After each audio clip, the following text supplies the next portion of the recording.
Once upon a time, in a small village nestled in the rolling hills of Tuscany, there lived a young woman named Isabella. She was known throughout the village for her beauty and her kind heart.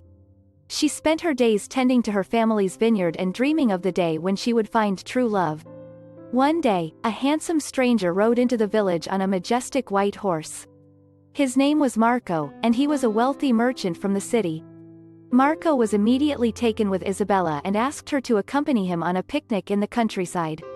Isabella was hesitant at first, but Marco's charm and winning smile soon won her over.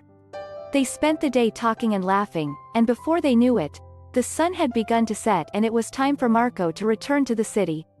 From that day on, Marco visited Isabella every chance he got, and they fell deeply in love.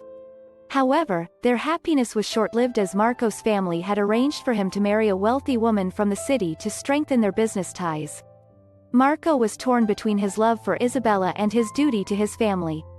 He couldn't bear the thought of leaving her behind, but he also couldn't disappoint his family. Isabella was heartbroken but understood the difficult situation that Marco was in.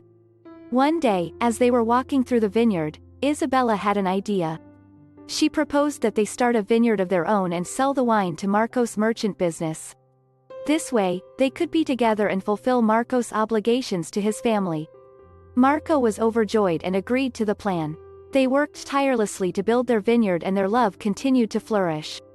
Before long, their wine was a huge success, and they became one of the most sought-after winemakers in Tuscany.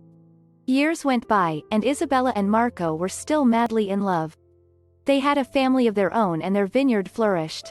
They would often sit in the evenings, watching the sun set over the hills, and reflect on the journey.